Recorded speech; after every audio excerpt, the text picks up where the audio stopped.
한 주간도 주님의 은혜 가운데에서 함께 하신 줄 믿습니다. 이 시간 찬양을 두 곡 하시고 예배를 시작하도록 하겠습니다. 먼저 부르실 찬양은 그 사랑이라는 찬양입니다. 함께 찬양하시겠습니다.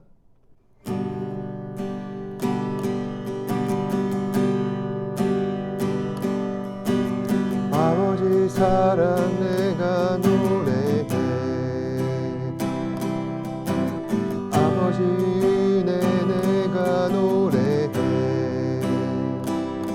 그 사랑 변함없으신 거짓 없으신 성실하신 그 사랑,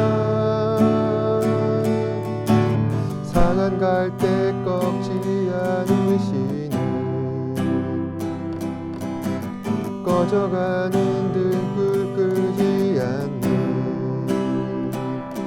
그 사랑, 변함없으신 거짓 없으신 성실하신 그 사랑,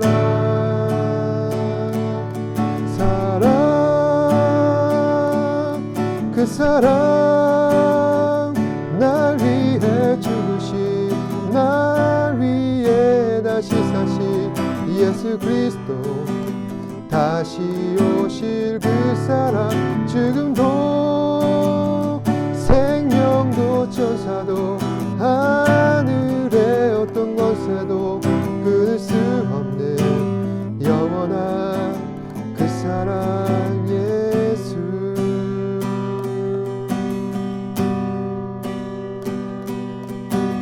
아버지 사랑 내가 노래해, 아버지 은혜 내가 노래해. 그 사랑 변함없으신 거짓 없으신 성실하신 그 사랑,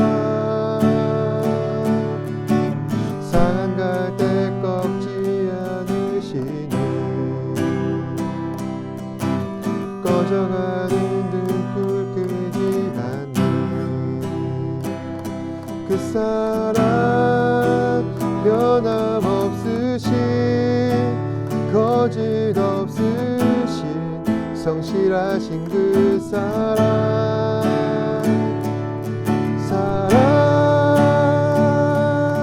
그 사랑 날 위해 죽으신, 날 위해 다시 사신 예수 그리스도, 다시 오실 그 사랑, 지금도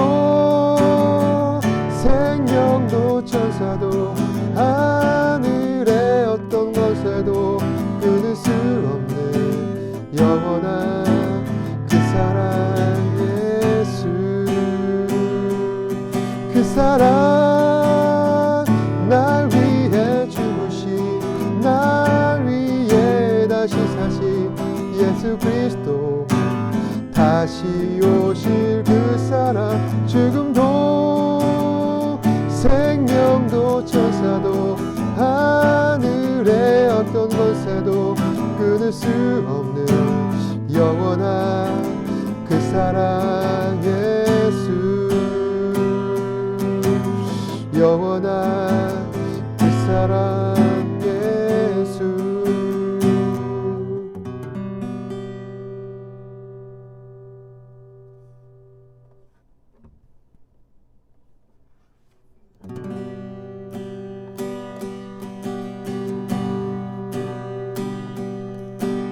나는 하나님을 예배하는 예배자이다.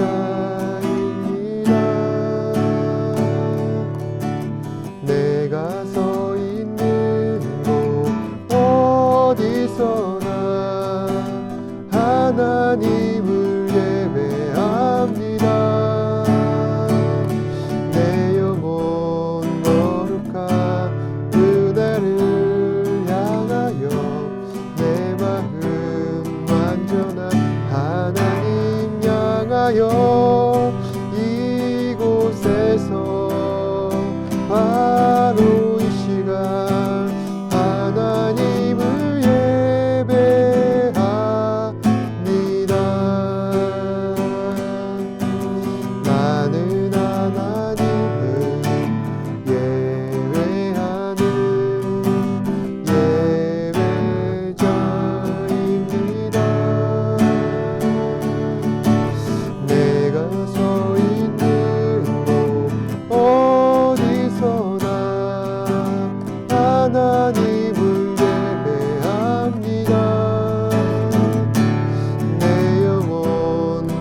거룩한 은혜를 향하여 내 마음 완전한 하나님 향하여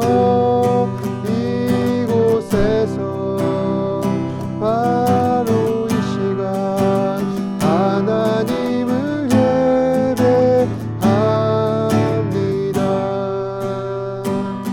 내 영혼 거룩한 은혜를 향하여 내 마음 완전한 하나님 향하여 이곳에서 바로 이 시간 하나님을 예배합니다.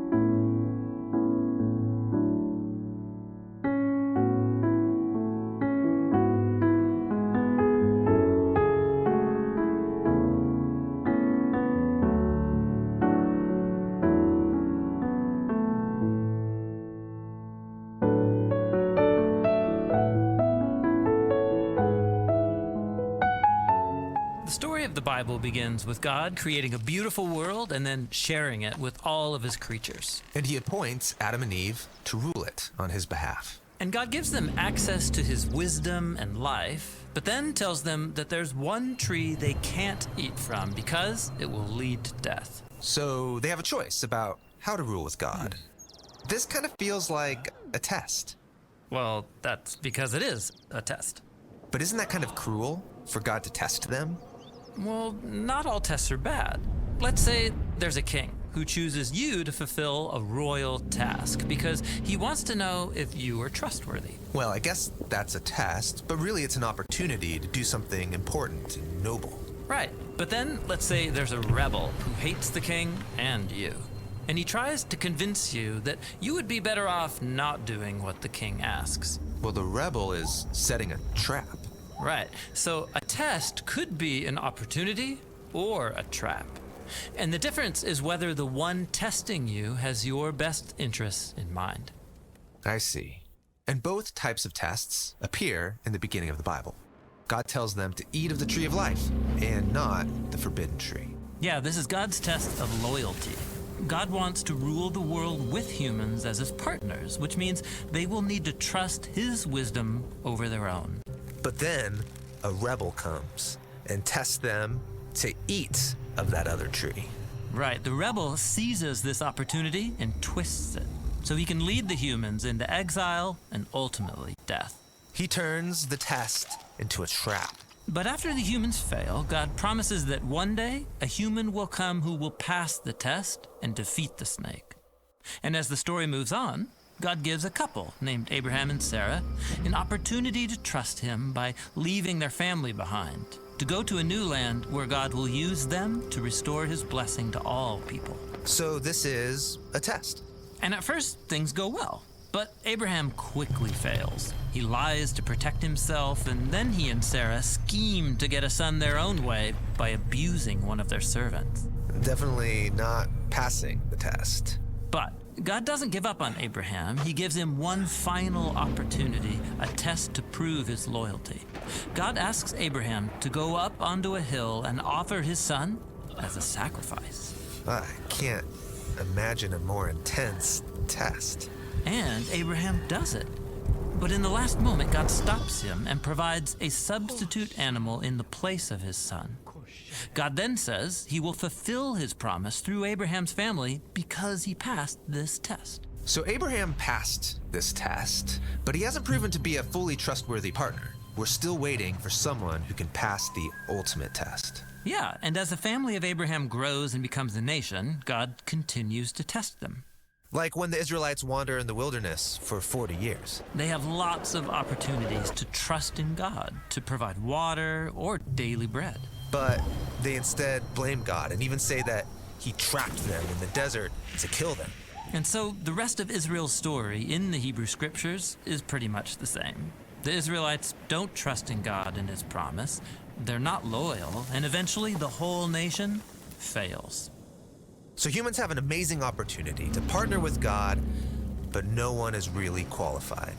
And so all of this brings us forward to Jesus. There's a story where Jesus goes into the wilderness for 40 days and 40 nights without food or water. Ah, yes, the wilderness. And there, he meets a sinister creature who tries to trap him. But Jesus trusts in God's wisdom. And he passes the test.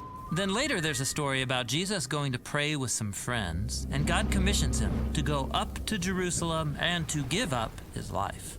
And so he goes. And on the night of his arrest, Jesus took his friends and went to a garden. And he told them to pray because tonight, he said, is the great test. And he prayed to God, please let this test pass from me, but not my desire, rather may your desire be done. In this garden, Jesus shows us what passing the test looks like. He trusted in God's wisdom, he loved others more than himself, and he confronted evil with good. Even though it cost him his life. Right.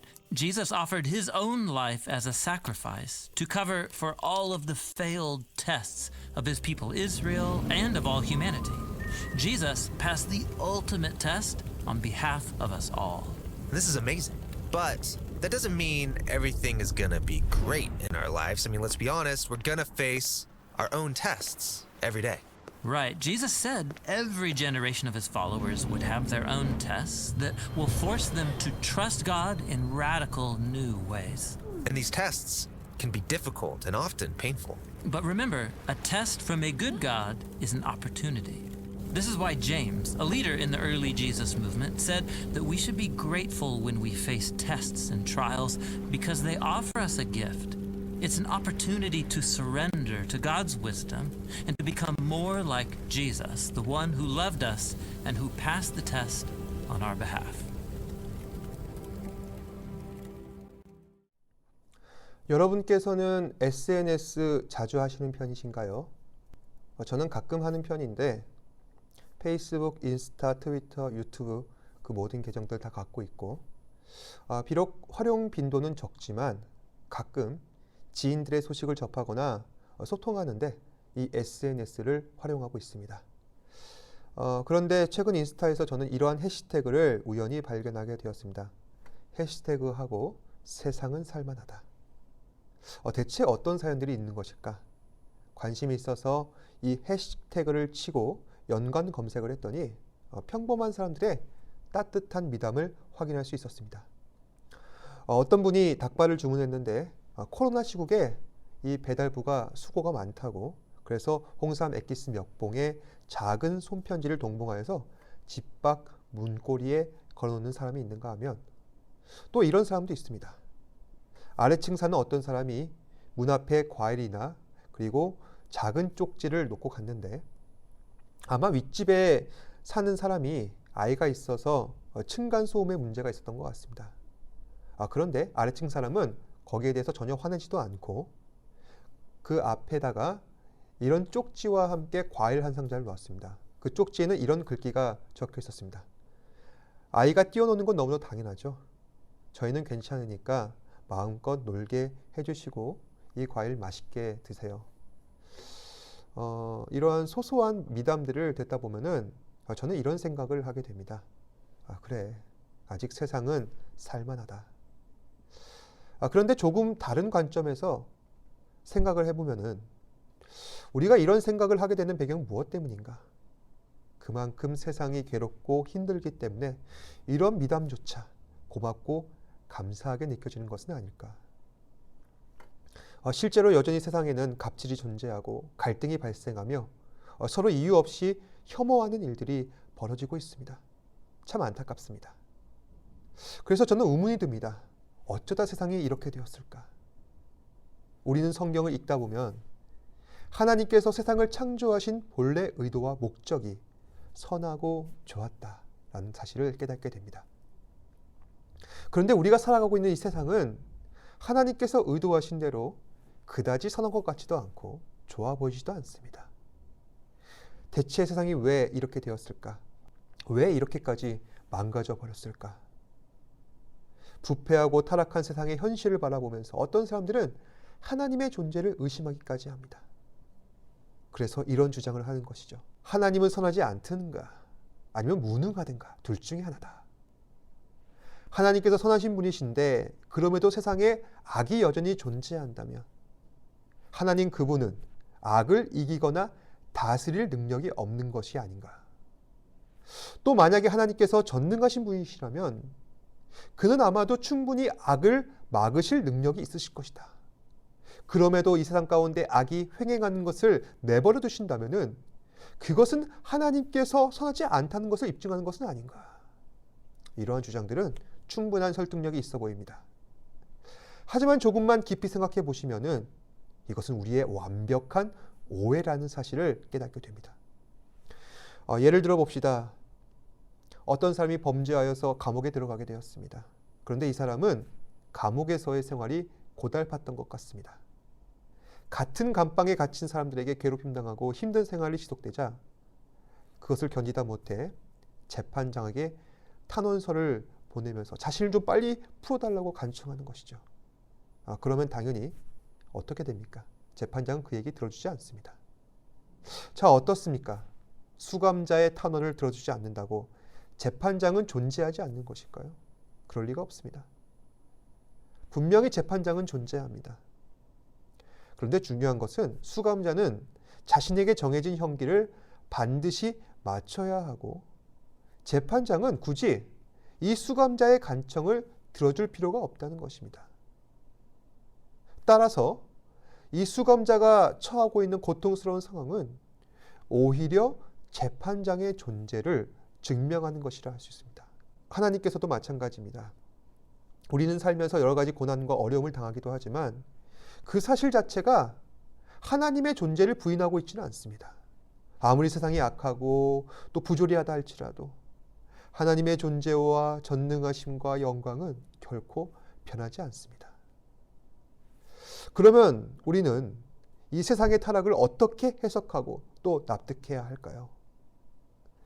우리는 성경을 통해 그 기원을 이미 잘 알고 있습니다. 인류 최초의 조상 아담, 그리고 아담의 동반자 하와.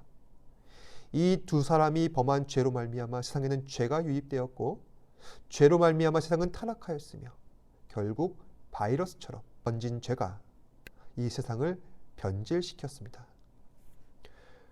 오늘 함께 나누실 이야기는 바로 이 죄의 기원, 인류 타락의 시작입니다. 지난주에 살펴보았듯이 인간은 하나님의 성품을 본받아 세상을 다스리고 통치하도록 사명을 받았습니다. 그리고 하나님께서는 사람을 에덴에 두시고 그곳에서 하나님과 함께 교제하며 하나님을 섬기고 기뻐하며 살아가도록 사람에게 필요한 모든 것들을 공급해 주셨습니다. 그리고 하나님께서 인간에게 공급해 주신 것 가운데 굉장히 특별한 것이 한 가지가 있었는데 그것은 바로 두 그루의 나무였습니다. 하나는 선악을 알게 하는 나무, 또 하나는 생명나무입니다. 먼저 생명나무란 무엇입니까? 생명나무에는 특별한 효능이 있는 것이 아닙니다. 생명나무는 아담과 하와로 하여금 중요한 진리를 깨닫게 해주는 나무였는데 나의 생명은 하나님께로부터 온 것이다. 하나님의 자비와 사랑, 그리고 그 사랑으로 말미암아 나는 오늘도 생명을 누리며 먹고 살 수가 있는 것이다. 아담은 생명나무를 볼 때마다 바로 이 진리를 깨닫게 된 것입니다. 하나님께서는 그런 아담에게 한 가지 금지 명령을 주셨습니다. 바로 선악을 알게 하는 나무 실과를 먹지 말라는 것입니다. 여러분, 선악을 알게 하는 나무란 무엇일까요? 사람이 똑똑해지는 열매가 아니라 그것은 사람을 오만해지게 만드는 열매였습니다. 즉 무엇이 악하고 무엇이 선한 것인가 인간 스스로 결정하게 만드는 나무가 바로 이 선악을 알게 하는 나무 열매였습니다. 만약 우리가 선과 악을 결정할 수 있다면 그리고 그것이 가능하다면 우리는 이미 인간이 아니라 신이 된 것입니다. 신이란 무엇입니까? 모든 것을 스스로 판단하고 결정하며 모든 주권을 가진 자들을 말합니다. 다시 말해 스스로 하나님이 되는 것입니다. 따라서 하나님께서 선악을 알게 하는 나무의 열매를 먹지 말라는 것은 너희는 스스로 하나님이 되려 하지 말라는 명령과 일맥상통합니다. 10계명 가운데 첫 번째 계명이 뭡니까? 너는 나 외에 다른 신들을 내게 두지 말라. 다시 말씀드리자면은 하나님 외에 그 어떤 존재도 최고 권위자로 인정하지 말라는 것입니다. 그런데 사람들은 어떻습니까? 자신을 최고 권위자로 착각하고 있습니다. 그래서 자기의 결정권을 자기가 쥐고 있습니다. 하나님께서는 우리의 생명, 우리의 운명, 모든 것을 하나님께 속했다는 것을 깨닫게 하기 위해서 에덴 동산 중앙에 두 그루의 나무, 바로 생명나무와 선악을 알게 하는 나무를 두셨던 것입니다. 그리고 아담과 하와는 그 나무들을 바라보면서 하나님을 섬기고 함께 살아갔습니다. 그때까지 하나님과 인간 간의 관계, 그리고 인간과 인간과의 관계, 마지막으로 인간과 세상과의 관계는 원만하고 평안하였습니다. 하지만 이 관계와 질서를 파괴하는 불청객이 에덴으로 들어옵니다. 바로 사탄의 사주를 받은 뱀이었습니다. 우리는 이미 이 뱀이 하와를 유혹한 일, 그리고 하와의 유혹으로 말미암아 아담도 죄를 범한 일을 잘 알고 있습니다. 여기서 우리가 짚고 넘어갈 부분은 대체 이 죄의 기원이 어디에서 비롯되었는가 하는 점입니다. 창세기 3장 1절에서 3절까지 말씀을 보시면 이렇게 기록되어 있습니다. 1절입니다. 하나님이 참으로 너희에게 모든 나무의 열매를 먹지 말라 하시더냐. 이 말은 뱀이 하와를 유혹하는 드립이었습니다. 여기서 뱀이 하는 말의 뉘앙스를 살펴보십시오. 하나님이 참으로 먹지 말라 하시더냐. 기본적으로 이 드립에는 듣는 사람으로 하여금 의심을 불러일으키는 묘한 기술이 있습니다. 하와는 뱀의 기술에 꼬여 2절에서 다음과 같이 대답합니다. 2절에서 3절 말씀. 동산 나무의 열매를 우리가 다 먹을 수 있으나 동산 중앙에 있는 나무의 열매는 하나님 말씀에 너희는 먹지도 말고 만지지도 말라. 너희가 죽을까 하노라. 여기서 하와의 말을 살펴보십시오. 하와의 첫 번째 대사, 동산 나무의 열매를 먹지도 말라, 만지지도 말라. 하나님께서는 있는 그대로 하신 말씀이었습니다. 그런데 그 다음이 중요합니다. 너희가 죽을까 하노라. 즉 하와의 대답에는 하나님 말씀에 대한 의심이 깔려 있는 것입니다. 그래서 뱀과 하와의 대화, 하와와 뱀의 대화를 면밀하게 분석한 결과 우리는 죄가 어떻게 유입되었는지 알아낼 수 있었습니다. 죄가 들어온 것은 결국 하나님 말씀에 대한 의심, 왜곡, 그리고 말씀에 대한 변질로 인해 죄가 발생하게 되었고 그 죄가 우리의 생각을 파괴하였으며 그래서 행동으로 죄를 범하게 만들었습니다. 결국 말씀에 대한 의심이 죄를 발생하는 심각한 원인이 되었다는 것입니다. 그 다음부터는 정말 쉬웠습니다. 하와는 뱀의 꼬임에 빠져 하나님 말씀을 의심하였고 말씀에 대한 의심으로 인하여서 선악을 알게 하는 나무를 바라보았고 결국 따먹지 말라는 하나님의 금령을 어겼습니다. 그리고 모든 것을 자신이 결정하고 결정한 대로 행동해 버렸습니다.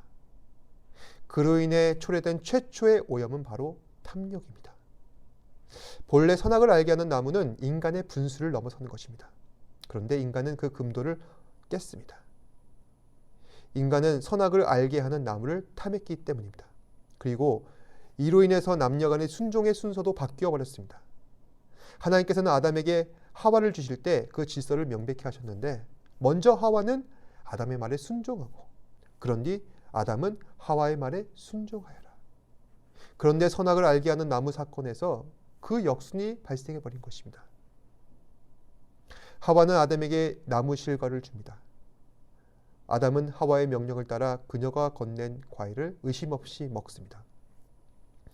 결국 모든 순서를 정리해 보면은 인간은 말씀의 권위를 의심함으로 그 마음속에 탐욕이 들어왔습니다. 그 탐욕으로 말미암아 사람은 죄를 범하였고 그로 말미암아 올바른 순종의 관계가 역전되어 질서가 파괴되고 갑을 관계가 생기는 분열의 역사가 시작된 것입니다. 실제로 어떻습니까? 하나님께서 죄를 범한 아담을 책망하시자 아담은 하와를 탓했습니다. 그리고 하와는 어떻습니까? 자신을 속인 뱀을 탓했습니다. 이렇게 분열의 역사는 시작된 것입니다. 결국 세상 속에 탐욕으로 가득 차고 가불관계가 생기고 서로가 분열하게 된 원인은 인간의 죄 때문입니다. 인간의 죄의 원인은 하나님 말씀을 의심하는 데서 비롯된 것입니다.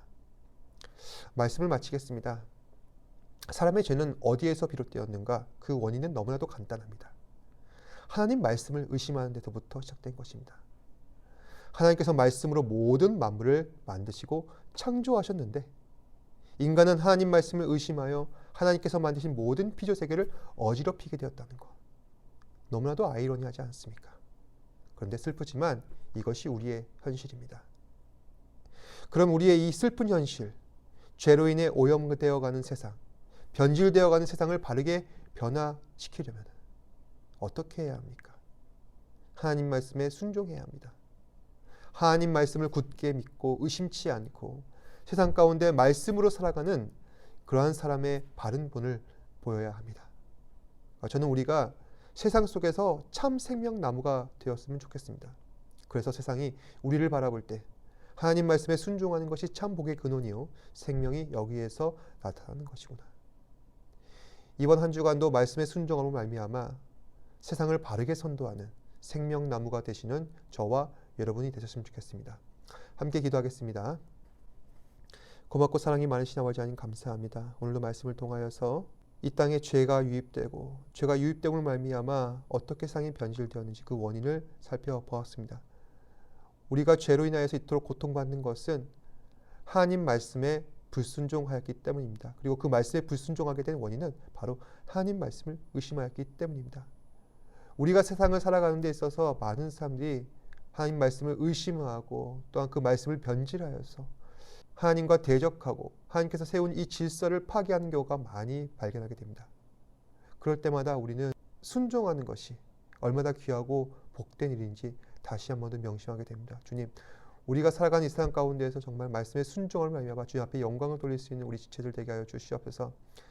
그리하여서 하나님을 경외하는 삶 살아갈 수 있는 우리 사랑하는 지체들 되게 하여 주시옵소서. 모든 것에 감사드리며 살아계신 예수님 이름으로 기도드립니다. 아멘. 하늘에 계신 우리 아버지여, 이름이 거룩히 여김을 받으시오며 나라가 임하시오며 뜻이 하늘에서 이루어진 것 같이 땅에서도 이루어지이다. 오늘날 우리에게 일용할 양식을 주시옵고 우리가 우리에게 죄 지은 자를 사하여 준 것 같이 우리 죄를 사하여 주시옵고 우리를 시험에 들게 하지 마시옵고 다만 악에서 구하시옵소서. 나라와 권세와 영광이 아버지께 영원히 있사옵나이다. 아멘.